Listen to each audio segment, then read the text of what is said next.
Good evening, everyone. Welcome and thank you for tuning in to Betsy Ross Beyond the Flag, co-presented by the American Repertory Theater and the Museum of the American Revolution.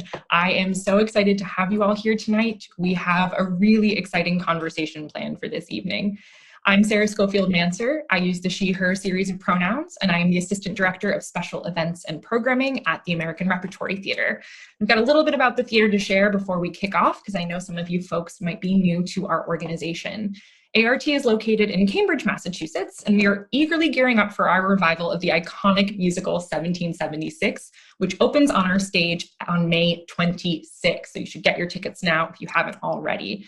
And today I'm very excited to be sharing a Zoom screen with author and historian Dr. Marla Miller, Dr. Aimee Newell, who is the museum's director of collections and exhibitions, and fantastic actor Lenne Klingaman, who played the role of Dawn in the Waitress National Tour. Now, if you know ART, you might know Waitress.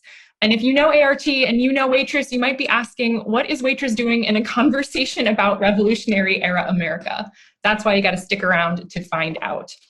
We are so excited to be co-presenting this amazing event with the Museum of the American Revolution, and we look forward to a continued partnership opportunities in the future with them. But before I turn it over to Aimee for a little bit of chat from their side of things, I do want to make a few notes from the ART side of things. First, I'd like to recognize that the Loeb Drama Center is located on the unceded Indigenous territory of the Massachusetts people, and that I myself today am calling in from the unceded territory of Massachusetts, Pennacook, and Pentucket peoples. I'd also like to read ART's anti-racism and anti-oppression statement. We read it at the start of every event, virtual or in person. And this is to say that ART is unequivocally opposed to hate, and we center anti-racism as a core value. We expect everyone in our community, including our audiences, to uphold these values, and as such, we do not tolerate racism or anti-Blackness or discrimination of any kind, either in our spaces or at our online events.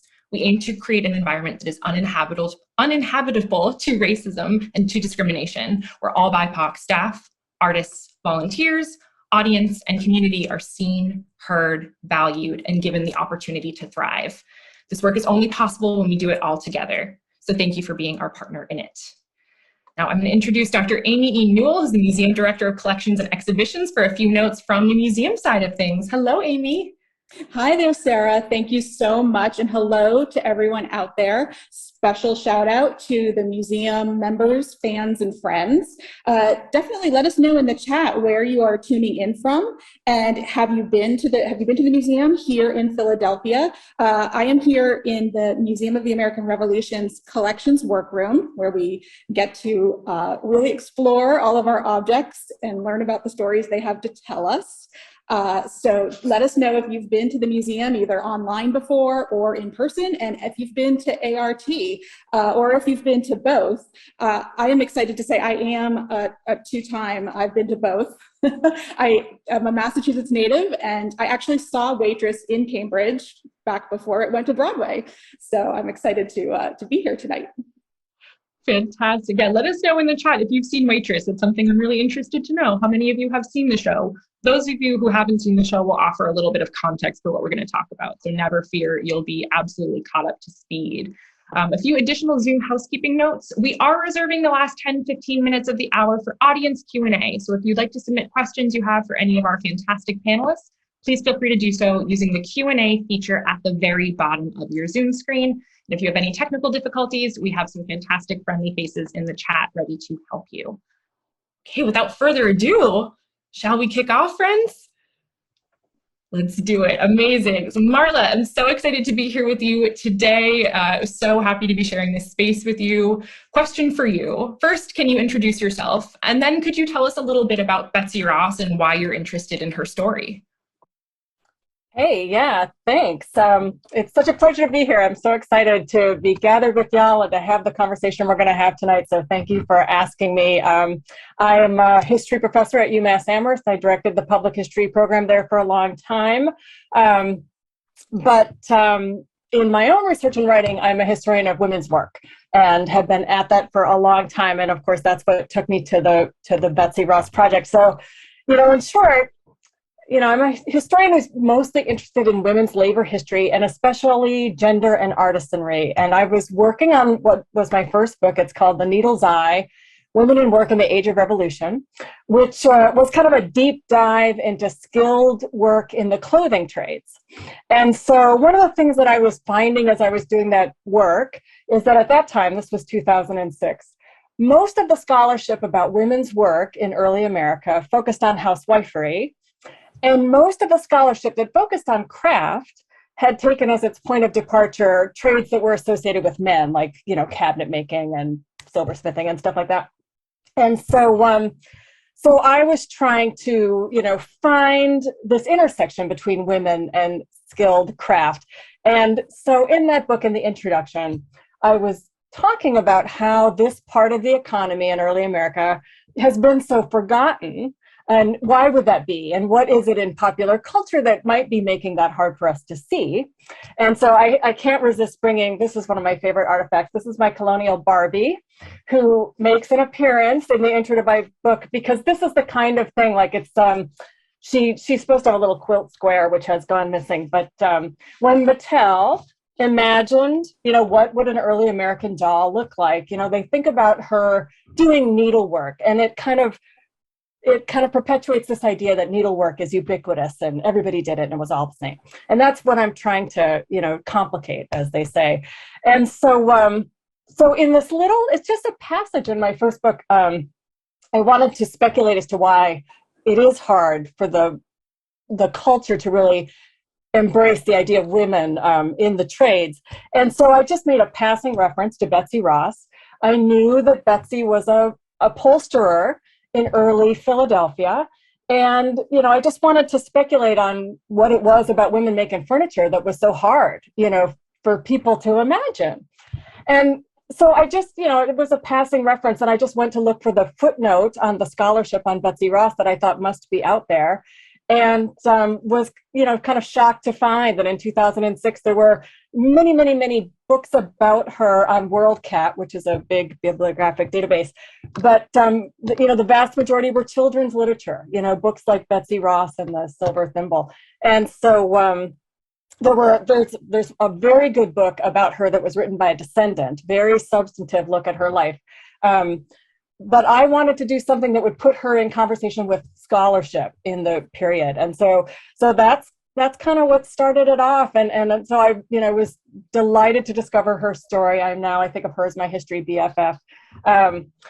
So the short of it, just to give the thumbnail biography, is that she is the daughter of a house carpenter. It's an artisanal family. And so she's one of 17 children. And so when she's a young woman in Philadelphia and it's time for her to get a job, her sister is already working at this upholstery shop. And so she takes a job there and, learns the trade. She meets a boy there that she's smitten with. He's John Ross.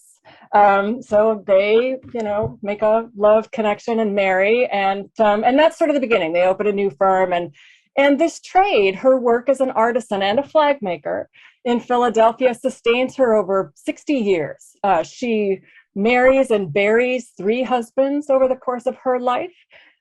She worships in churches all over town. She kind of follows them to their faiths.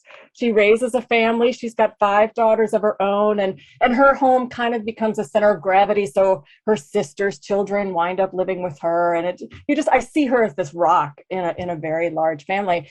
And all the way through, it's her skill and trade that keeps food on the table night after night after night over all of that time. And so that's what really moves me about her story. I've always known, like when I was writing the book, like the did she or didn't she question is what brings people to her story. But I'm always trying to convince them, like that's one chapter in a long book, and it's not the most interesting one. Like her life is rich and full and really just has a lot to tell us about everyday women's lives in early America. And that's what I find powerful. Me too. That's such a fantastic introduction and a segue into today's topic. Can you very quickly talk about the did she or didn't she question? I think a lot of our folks at home will likely know what that's referencing, but in case someone doesn't, how would you sum that up? Yeah, sure. Thank you. So the reason we know Betsy Ross as a pop culture figure is that in the late 19th century, her grandson gave a talk in which he describes a family story where she describes what we now understand is making the first flag. Now, Betsy Ross, I'm happy to say, never actually claimed that. It's the later generations that kind of layered that onto her story. But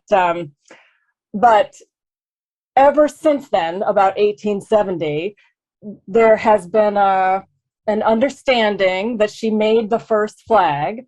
I have a whole take on that I can share.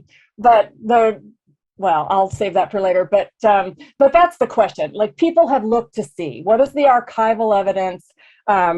Did she or didn't she make the first flag? And, you know, spoiler alert, I don't think there is a first flag. So, but we can circle back to that later if we want to. Oh, that's a hot take. I feel like that's going to come back in the Q&A, which I amazing. Thank you, Marla. All right, turning and shifting gears a little bit to Lenne. So excited to have you here. Lenne played Dawn in the national tour of Waitress, and she's here for very different reasons. So Lenne, when people think of Waitress, including myself, they might not necessarily think of Betsy Ross or Revolutionary America. Again, I know that I didn't before I saw the show, didn't even make the connect. But can you talk a little bit about how Betsy fits into the show and your experience in channeling her through the character of Dawn?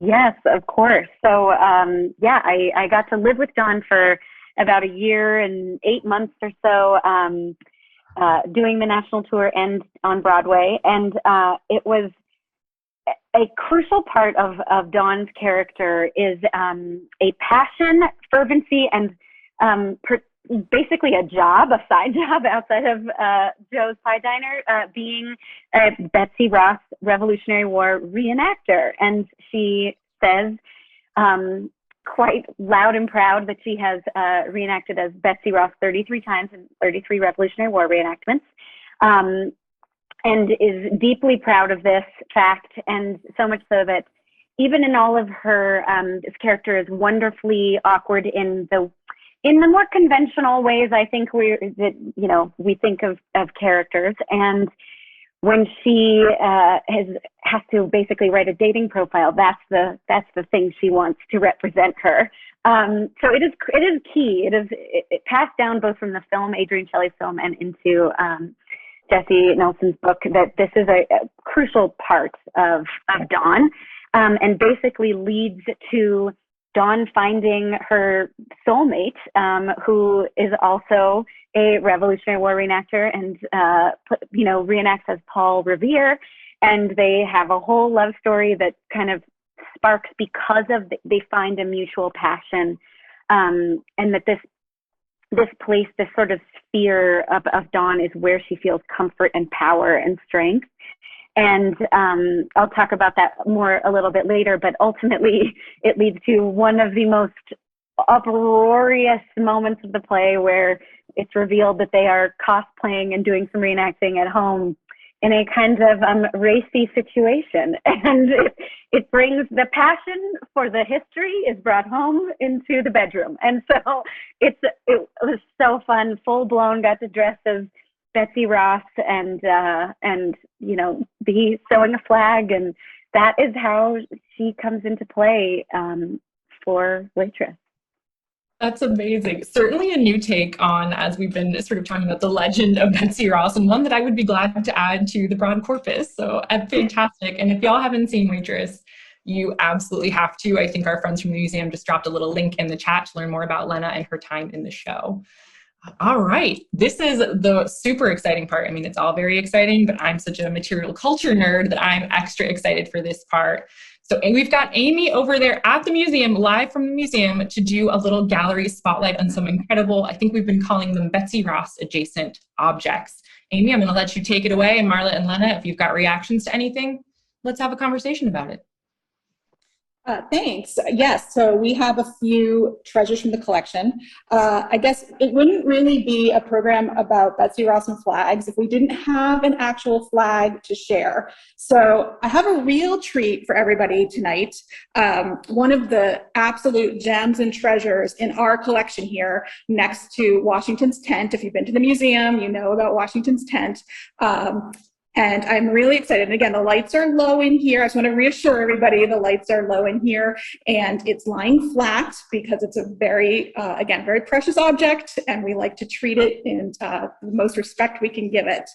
So I'm going to have a reveal here. The drama. The Commander-in-Chief Standard. So this flag goes back to the Revolutionary War, and we believe it was used to signify when George Washington was on the field. So it is a very, very special artifact. And while we don't know who made it, I think possibly a woman could have made it.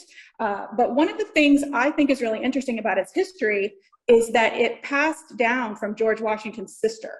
So that role of memory keeper and family treasure preserver, I don't know if that's a technical term, but the fact that so many women throughout the 18th century, the 19th century, even today, who preserved those family treasures and kept them safe.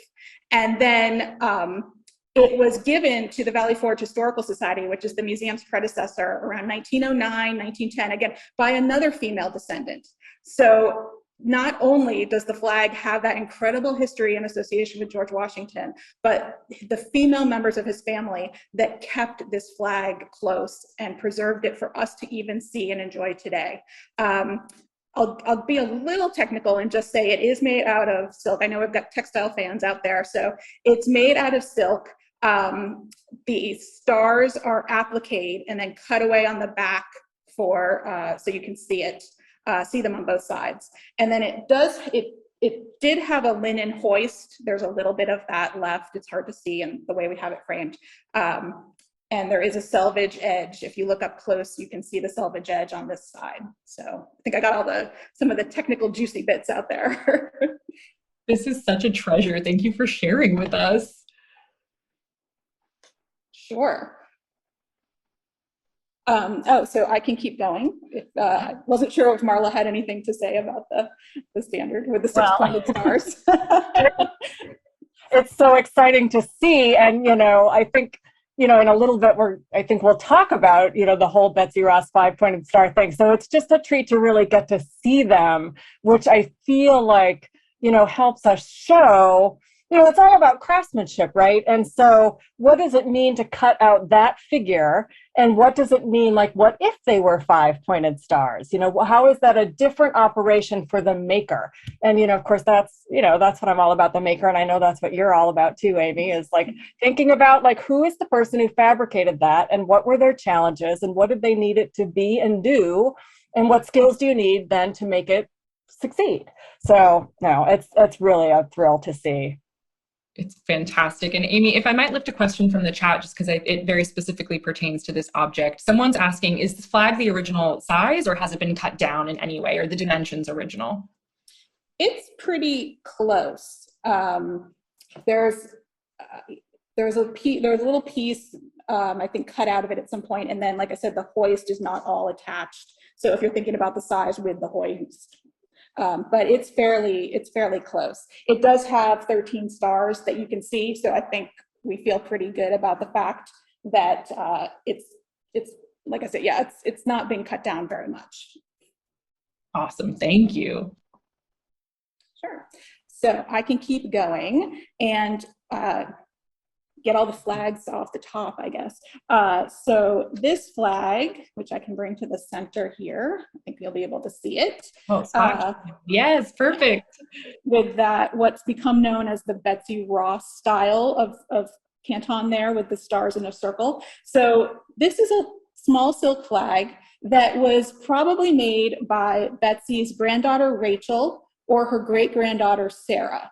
And so the two of them, for about 15 years, from about 1898 to about 1913, would make these souvenir flags.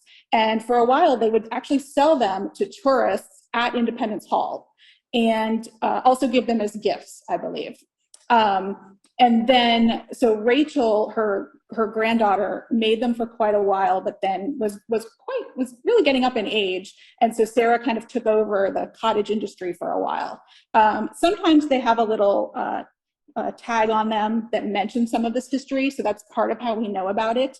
And I wanted to flip this over. You won't be able to read it, but how can we miss showing an artifact with one of those typewritten tags that you can find on the back that has some history? And of course, studying women's history is often following those clues that are left behind. And on the one hand, it's often exciting as a historian to find those tags or stories that have been attached and carried down with the object. But it also always means that there's a little work involved, because you want to make sure you check out what that tag is saying. And on the one hand, again, like so many objects for women's history, the maker is anonymous, and we just don't know very much about who might have made it or when or where. So it is exciting to have some information, a place to start, but it does require that then we have to do the work and the diligence of, okay, I'm going to track this down and see what I can find out. So that is that one. Aimee, can I jump in there before we move? Absolutely, please. Just because I love these flags, I just like to tell you. I mean, because then you layer on another thing that is always fun to learn about, which is tourism, and like it's just great. I wonder if people might be interested to think a little bit about, why I'm often asked why the Betsy Ross story got the kind of traction that it got. Why did people embrace it so much? And so I just to maybe give a little context to that, the grandson, the short course is Betsy Ross told those stories to her kids like parents do. And her daughter, Clarissa, who was her partner in business for many, many years, in the 1850s was moving west to Iowa. Her children had moved out there and she was going to go live with them. Before she leaves Philadelphia, she sits Canby down, William Canby, and says, like, I just want you to take this story down. And so she tells him, about the making of the first flag as she remembers it, or the making of the flag as she remembers it. And, he's smitten with the story, he's interested, but then the Civil War breaks out.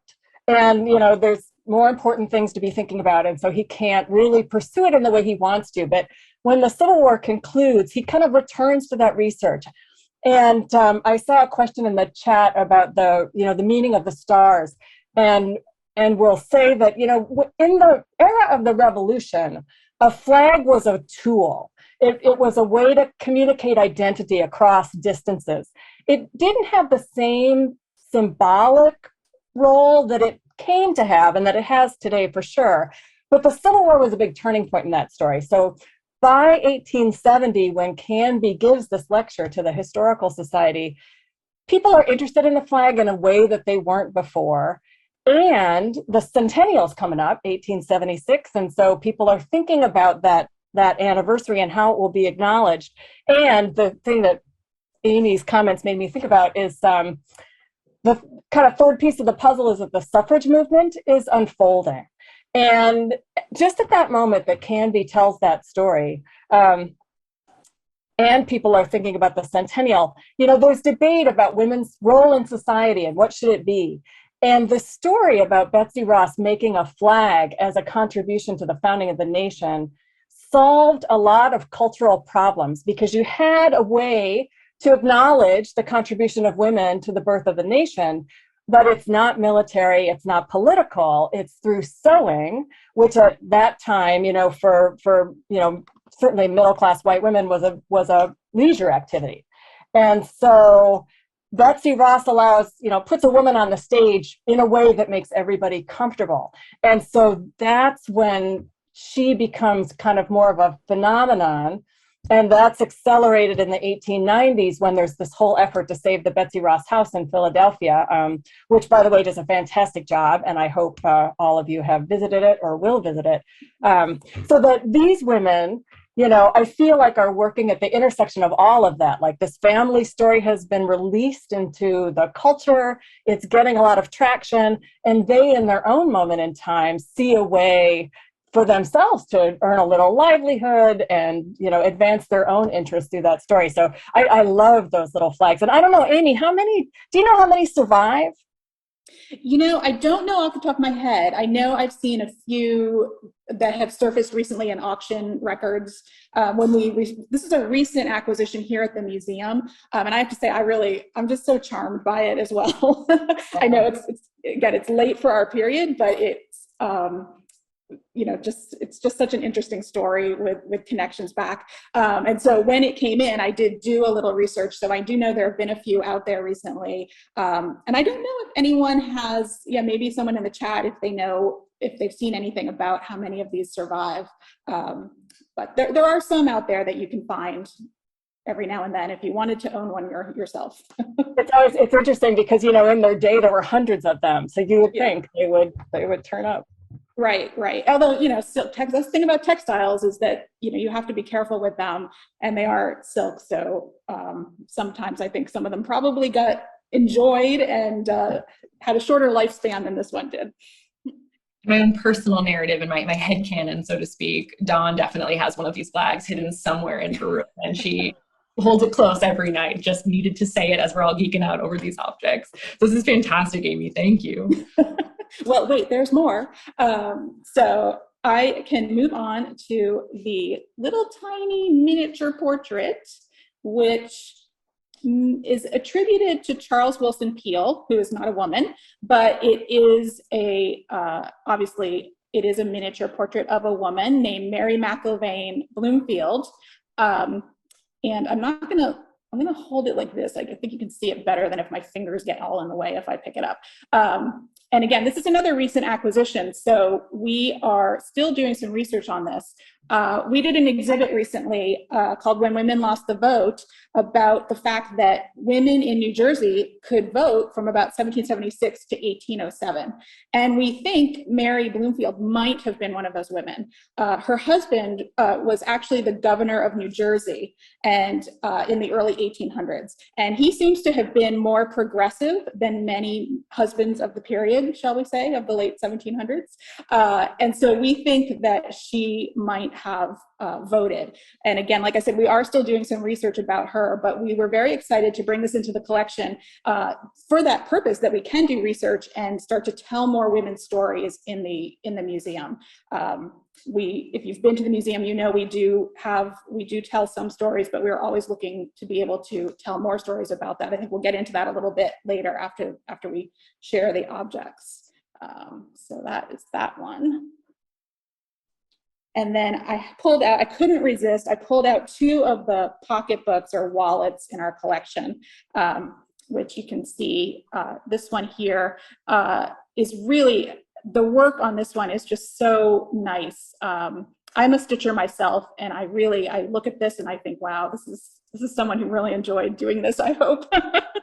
They did such a good job. I get very geeky, and let's see, I'm gonna open this up a little bit, see if we can show this. Because it is John Pauling, who is the person that this was made for originally. It says his name right here inside the flap, and it's dated 1775. So we do have some information about this, although we don't know who made it, but we at least have an owner. As I said, I was about to say, I was geeking out earlier because I was looking up close at the bindings, and there are a couple places on the back where there's a little bit of stitching missing, which, while a little bit sad, is always interesting because you can check out more of the details of making it, the canvas that it was stitched on, that sort of thing. So this one is really, it's just beautiful work, in my opinion. And again, one of the things I like about this pocketbook is that it has a history of being passed down through his daughter. So again, although it was originally owned by a man, that women's history is right there. We don't know who made it, could probably be a woman, but it's interesting to me that it was his daughter that was passed down through, and it got saved through that part of the family. And then this one is quite similar in terms of the style and the colors and the stitching. It is stitched inside, it says James Fitz, and then 17. There's no two dates at the end to know exactly which year it might be from, but 18th century definitely. And again, you can see some of the stitching on the back, and it lets you see some of the materials and the canvas that it was stitched on. The other one has a silk binding. This one looks like it's linen tape, so it stood up to time a little bit better. I'll put that back down. And this one, unfortunately, we don't know too much about this one at all. And again, I think that just sort of points out some of the frustrations about women's history sometimes, is just wishing to know more and finding ways to learn about that and tell those stories. Those are both so beautiful that if I saw them at a clothing store right now, I would probably want to purchase them. So it's really interesting to see how stylistically, that's still very much resonating with us in 2022.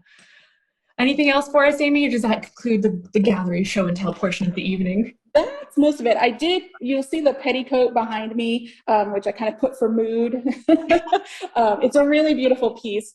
We have had it on view in the galleries, and it probably will make an appearance again eventually, so keep your eyes out for that. Again, we unfortunately do not know anything about who made it or who wore it, but the quilting, it is silk. The quilting is really very beautiful. And these petticoats, although worn underneath, part of them often showed and did offer a place for women to show their talents and keep warm at the same time. Very practical. So we love a dual purpose object, and as a theater person, I love set dressing, so I'm loving every aspect of that. This has been so fun, and it's so incredible to be able to share these resources digitally with our audience. And honestly, for me, as someone who's not able to come to the museum right now, I'm just so grateful for you taking the time to show us some fantastic aspects of your collection. All right, shifting gears ever so slightly, we're going to have an all-panelist discussion. This is going to be a lot of fun. I'm very excited to dig more into some of the concepts that we've been talking about thus far. Aimee, thinking about the museum's collection of objects and artifacts, how does that help us uniquely interpret past people, such as Betsy, and past events in a very specific way? In other words, why is the study of material culture so important? Oh, one of my favorite subjects. I think I've sort of alluded to some of that already. There's so much you can learn from objects. I guess I would back up and say there are a lot of people who have lived on the earth over the years, centuries, and maybe didn't leave documents. For a really long time, the rates of literacy, of writing and reading were much less than they are now in the United States. And so it just, documents they weren't left behind. But objects, everyone used objects, everyone owned objects, everyone had clothing, everyone, had stuff. So you're just increasing the sources that you have to study, almost any number of different types of people, different places and times. So I've always felt that why would you discard the idea or ignore the fact that there are these other sources? You might not find documents about the person you're looking for, but maybe there is an object, or maybe there is a similar object. By looking at objects together, you can also start to build an understanding of, again, a lot of different topics, a place or a time or a maker. It's always exciting when you start looking, like, for example, these pocketbooks. You can see these ones have similarities, but they also have differences. And if you start looking at other pocketbooks, because there are a fair number out there, you might eventually begin to make some connections, either between the people whose names are in them. Are they from neighboring towns? Are they from the same state? Are they dated the same time period? I've done a lot of work with samplers in my past life, and they, again, also, it's just a good example of thinking about the motifs and the way that the patterns are laid out. And again, samplers often have the bonus of having a name and a date on them. But even the petticoats, looking at the quilting patterns and looking at sort of, if you are fortunate to know who they came from or where they came from, or have some little crumb to follow, you can start to make connections. So I can't say it enough how valuable objects are for so many reasons, and again, particularly about women who proportionately, there were fewer documents, I think, that have been saved. But there are so many objects out there that can help us understand those stories and explore them. As someone, my academic background is prehistoric archaeology, so I could not literally agree with you more in any sense. Fantastically said, thank you. Marla, we've talked a little bit about Betsy and how she's like an incredibly iconic figure in American history, but are there parts of the Betsy myth, the did she or didn't she aspect, or the Betsy legend that you'd like to refute in this space, or any information that's often excluded from the dominant narrative that you'd like to lift up? Yeah. Oh. So So much I'd love to say. You know, seeing, you know, the constellation of objects that Aimee's chosen are so great for tonight's event, because they really point up this exact question about different kinds of needlework. And there is a world of difference between making those pocketbooks and making a flag. And like, if you can imagine just seeing it in small scale, the little miniature flag, some of those orders that I found where Betsy has got, like, it's a suite of flags for a garrison in New Orleans. And in the book, at one point, I calculate, you know, based on like stitches per inch for a thing this size, and it's 13 stripes that are all going to be stitched, you know, putting on the canton. It was something like 500,000 stitches that this one order, like, can you have this by Tuesday?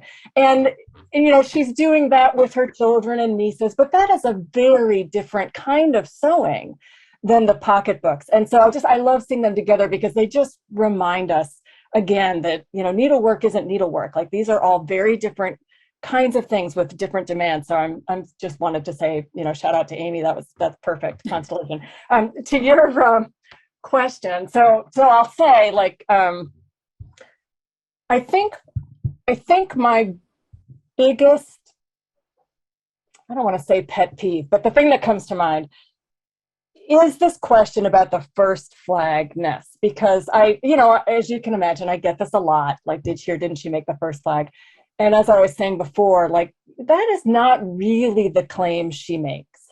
And so just for listeners who didn't grow up with this story, the legend that has come down to us as a culture is that in the spring of '76, a committee of Congress comes to her upholstery shop, and they have a flag. They have a drawing of a flag. And it's great to see the Washington flag, because that's probably what the drawing looked like. You know, these 6-pointed stars, right? That's what he's like, how do you make a star? Well, it looks like that. And so in the legend, they say, could you make this for us? And, you know, she says, you know, yes, you know, like, this is fine. Red and white stripes, blue canton, the square in the corner, all good. But on the stars, let me show you something. And so then she describes folding up a little piece of paper or a cloth, just so, and with one snip of the scissors, out comes this 5-pointed star. And to me, that is the nut of the whole story. So in the spring of '76, Philadelphia is braced for invasion by the British Navy. Like, you know, trouble's coming, and they're getting ready. And women around the city are getting contracts for the suites of flags that all ships need, you know, as part of their equipment. Again, it's part of the equipment of a ship. Betsy Ross was widowed in January of that year. John Ross died. So here she is, 5 months into her widowhood as a young woman. She would like to get these contracts. And here you have these men in her shop saying, you know, can you make one? And what I like to say is, this is Betsy Ross, government contractor. You know, she's looking at that opportunity and saying, if you're going to need a lot of these and fast, you might want to consider another option. And she, you know, rolls out the 5-pointed star. Years later, when the flag takes that shape, it takes the whole of the war for the flag's shape to settle. It isn't settled in 1777 the way, you know, it's not that tidy. But when the flag settles that way, and she sees those 5-pointed stars, you know, she looks at that and she says, well, that's my idea. You know, now that could have come from 6 different directions, but when she saw it, she recognized her contribution. And the crux of it is that she taught Washington this trick, right? So by the time she's telling her children this story, there is no bigger celebrity than George Washington, the father of our country. And so when she's, you know, beaming with pride, telling her children about this moment in her early career, she's telling them that she knew George Washington, the father of our country, and she taught him something. And it's artisanal pride that is, you know, resonating through that. It's her skill and perspective as a craftswoman that story is about. She is not, you know, this whole firstness business is not really in play. And it's not in play in the affidavits that her family puts down in time. And so I always feel like she gets she gets criticized for having made that claim, and she didn't really make that claim. If I may, I'll speak to something in the chat. Somebody has asked whether the house on Arch Street is really her house. And, that's an interesting question. And there has been a lot of effort put into determining that. And I feel like at the moment, the prevailing understanding is that her house likely stood where the courtyard for the Betsy Ross House Museum now stands. It might have stood just there. My various thoughts about this are that we probably shouldn't get too hung up on that. Betsy Ross, she grew up on Arch Street. That's where her family, she was raised on Arch Street. That's where she was a little girl. She lived in houses up and down Arch Street at a number of addresses. So the neighborhood is always important to her. Those houses, it's not like each one is all that different. So the extant house can tell us all the things that the other house also would have told us. I think that it's an interesting moment in the story. I was talking about that 1790s moment where, interest in her is revived around the saving the house. In that moment in Philadelphia, a lot of those houses were coming down, and they brought her surviving daughter down Arch Street and said, is this the right one? But by the time that happened, the surrounding houses were gone. So she's standing it's about here in the middle of this block. The other things are gone, so it seemed right. So I feel like it's another case where, if it's not that house, it's the house next door to that house, and it preserves many of the same stories. And so I feel like there's a lot to be learned there. If what you're thinking about is what did it mean to live and work in a space like this at that time, all of those stories are still well told. Fantastic, thank you. I feel like I've learned so much tonight already. It's incredible. Lenne, in your opinion, what is the significance of Betsy as a figure, both in Dawn's life and in the story of Waitress as a whole? Why do you think Dawn was drawn to Betsy? Yeah, everything that we have been talking about is fascinating and perfect for showing me even more why it was an amazing kind of use of Betsy in both the film and the play. And largely this thing we come back to of telling women's stories, carving out space for women's work, respect for that work. I was also a student of art history, and for a long time I was really perplexed, and this is changing, but that there is a kind of gendered divide between arts and crafts for a long time, and that craft work was deemed women's work and therefore not given, being worthy of being held on a pedestal like at art museums, and that in a way thus doesn't tell women's stories in our history. And so to bring that into Waitress, which was a radical film at Sundance and also musical in that it's a show that the three top line billing characters, actresses are women. And then we are an all female creative team that was on Broadway, I believe first, and are carving out a way to tell women's stories, telling a story about basically, this wonderful woman who is making pies with love and creativity and passion, and that is worthy of our time and our oral history, basically. Because it was pretty fascinating to be part of a show that got to focus the friendship of three women, and it wasn't about a man coming between them or anything like that. And it spotlighted making pies in this beautiful way that, yes, is deemed very much in our, American lexicon like women's work.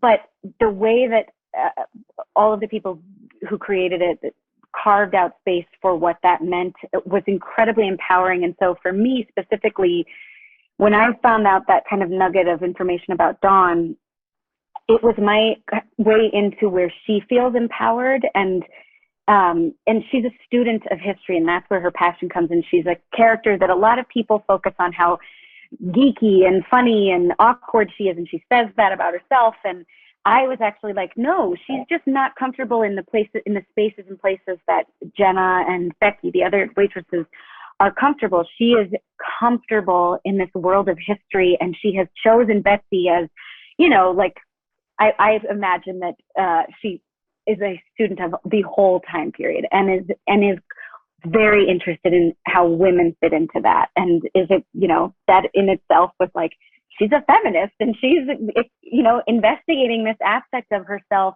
And when she's in that sphere, she is on fire, and she is full of just pure connection and bravery and passion. And so I actually never thought of playing a character that was awkward. I was like, no, this is just where she shines and thrives. And I love that in what we're talking about. I'm like, oh, it was just genius to put a woman who has been has had more of a spotlight shown on her, but representing all of those flags that were made at this very eventful time for our country, and that those things are meaningful. And for me, you know, as also students of, you know, feminist performance and art history, the personal is political, and like that creativity and form of expression is so needed and valuable, and it circles into why we need it in theater, why we need more stories in this way. So yeah, happy to hear all of this.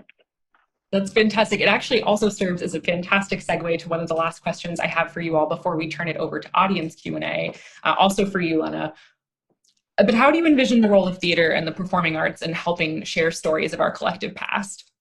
In other words, do you think theater and performance are important to our understanding of history? It feels like yes, based on what we were just talking about, but I'm going to throw the direct question to you now. Should I start?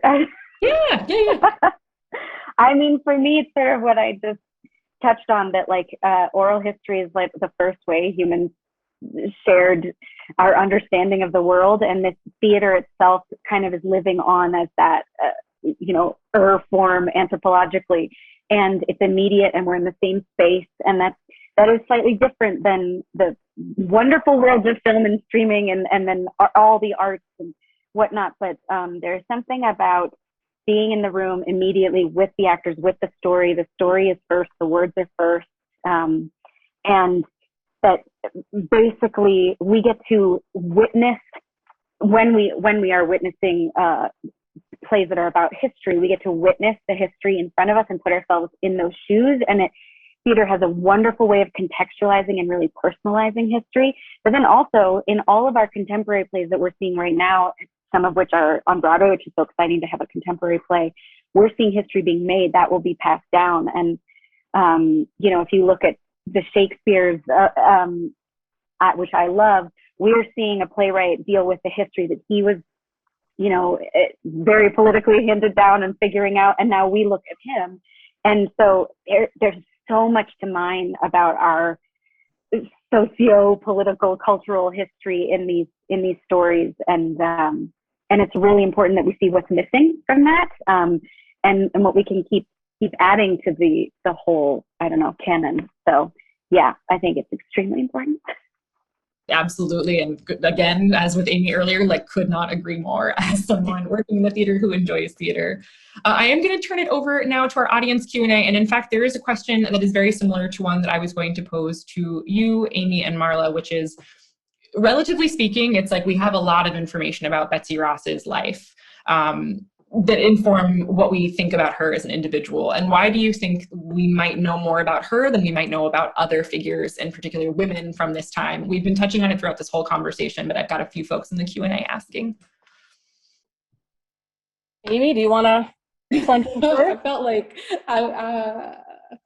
I was very curious to hear what Marla was going to say. Although I will sort of throw the compliment back to Marla about the fact that I think her work, both in The Needle's Eye and on Betsy Ross, of taking small, you know, sort of small pieces of evidence that are out there and putting them together has really, I know it has always changed my thinking about how I study women's history. And I guess the question about why Betsy Ross, I mean, I guess I feel like it has a lot to do with the timing of the story that her relatives told. I mean, I'm really curious to hear Marla's answer to this. She's really lived with the subject. You know, it's such an interesting question about why this and not that. And we think about that, I think, in history, in studying history in many different ways. But, you know, part of it is having that family, again, sort of that memory keeping that I was talking about when I was talking about women passing these objects down. But it happens with family stories and documents too. And so I think that's definitely a piece of it, for sure. Yeah, I mean, I would, you know, surprisingly little does survive about Betsy Ross. I mean, what we have are these family stories. And I always like to say, I mean, all of us know that we are mangling our family stories. Like, how many times have you tried to tell some story and then your mom or your grandma's like, no, it wasn't Florida, it was Virginia, and, you know, you have it all wrong. So I think we have to remember that we're getting the story as told, right? It's a few generations away from the teller. But, you know, when Betsy Ross died in 1836, she was not famous. Like, there was no interest or reason to save her papers. Her shop accounts don't survive. That I have a fantasy that they will surface in Iowa sometime unrecognized, because that's, you know, if Clarissa took them out there, and then if they were with her stuff, and somewhere I want them to be in the world. I feel like I need that to be true. But, you know, there's very little that tells us anything about Betsy Ross. When I started the book project, which I think was around 2006, there was one letter known to be written by her that I feel like, this is a long time ago, so I don't remember the details, but I believe it was known, and it was in New Jersey. And by the time I was looking for it, it could no longer be located. So, you know, there's not a lot that gives us her point of view. And so it has to be sort of inferred and triangulated. So a lot of the work to recover her story meant digging into the Quaker archives. And one of the points I make in the book is that we all know that the things that happen to our family happens to us in some way. And so I look hard at the lives of her sisters, at the lives of her nieces. She's very close to a cousin. And you know, my theory is that in the absence of documentation from Betsy Ross, you know, if you shine that light hard on her sister, you know, can you catch Betsy in the reflection?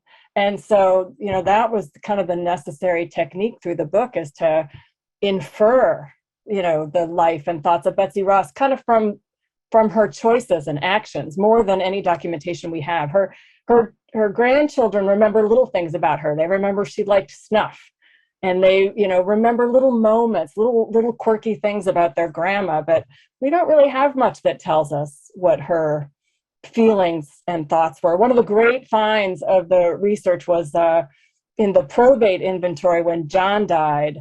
We see that John and Betsy had two prints that had gone around of the revolution in Boston.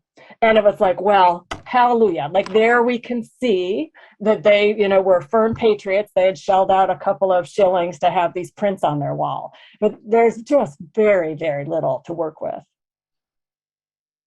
It's so fun to hear you talk about this. And I do want to point out that our friends from the museum have put a link in the chat that can direct you to learn more about Marla's books and Betsy Ross and the Making of America. So please do check that out. Really interesting question, and actually one that I would have posed to you both if we hadn't received it as a submission. But any thoughts on why the name Ross survived rather than her other married names that were actually closer to the Revolutionary War period? I know you mentioned, Marla, that she was married 3 times, and Ross seems to have been her first husband. How the heck did she come to be known as Betsy Ross for all time? Yeah, it is such a good question. So all I can offer you is a theory. I don't know the answer, but here's my theory. So yes, she was married to John Ross for just a couple of years, then he dies, and then the flag events happen. She marries the second time. It's a guy named Joseph Ashburn. He's a privateer, and their union is brief too, because he's captured at sea and dies in an English prison. There are a lot of Philadelphia guys who are privateers who are captured at sea who die in the same prison. It's called Mill Prison in England. And another prisoner there was John Claypoole.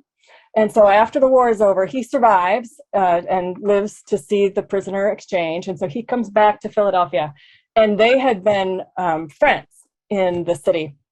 or in the prison. And so he pays a call on the widow Ashburn, to, say, I was with your husband when he died. He was a brave and valiant man, like that kind of thing. And they wind up connecting, and like speaking about how you figure out anything about anybody's life. Statistically, in the absence of documentation, statistically, she marries Claypoole fast. And you can't draw a lot of conclusions from that, but it helped me construct an image of Betsy Ross as a decisive person. That she had no children with John Ross. She has one child with Ashburn, and now Claypoole is an opportunity to have the family that she wanted to have. And so like that's a quick decision, and it just helps me think about her that way. So yes, Claypoole was her name for most of her life, and really that's how she was known in the city. So my theory is that when Canby is trying to document his story, of course, he's looking for archival material that name Elizabeth Ross, because that would have been her name at that time. And so her children still have an interest in remembering her in some way as Elizabeth Ross, although she's always Aunt Claypoole she's always Mrs. Claypoole, Aunt Claypoole, Grandmother Claypoole. Like that's the name that they all knew her by, but they understood that at that moment she would have been Elizabeth Ross. And so I think that's really why we know her that way now. Makes sense. Great theory. Obviously, you're the expert. I think it's fantastic. We've got time for, I think, a few more questions. So, Lenne, I have one for you. And I think this goes back again to our conversation about thinking of textile work as like an inherently feminine activity. But thinking of Dawn trying to channel Betsy, do you think the costumes that she was wearing as a reenactor, was she making those herself as a way to really like access Betsy, or was she purchasing them? This is like a total opinion craft question for you. I totally think at home. This is not canon. Not canon. This is just Lenne canon. Yeah. Lots of different people have gotten to play her. I think she would have made it at home. And I noticed there was a question about the actual costumes themselves, and they were beautifully built. Specifically, the Betsy and Paul Revere. They were made, and if you felt them, they were the heaviest material, the heaviest things I wore on that stage.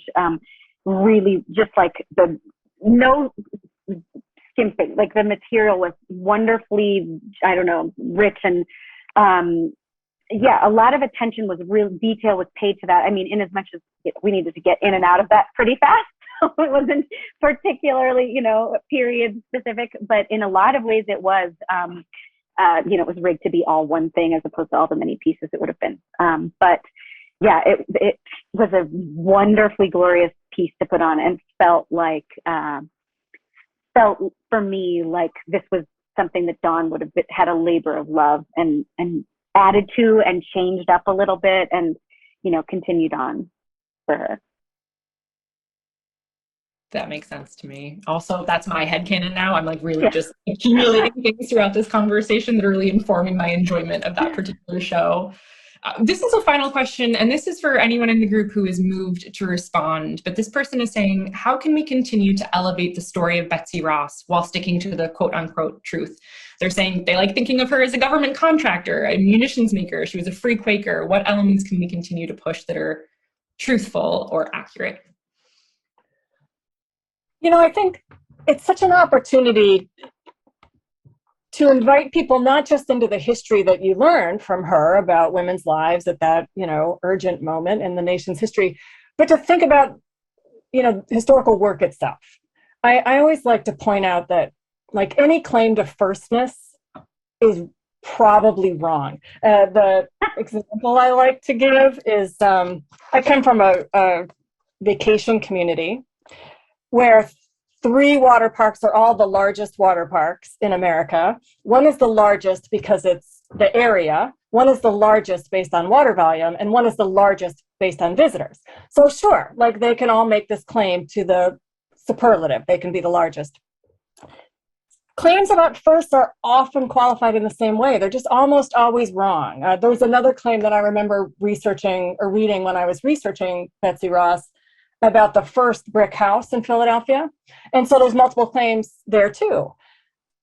one of them from the brickmaker who made the first house, or the carpenter who made the first house, or the owner of the first house, like who gets to make the claim. And so I think what I always wish I could see more of is people pointing out why that's not the most productive question, right? That resolving that isn't really going to get us anywhere. And so how can we ask a better question about what that story can tell us, and about our desire to have those kinds of firstness moments?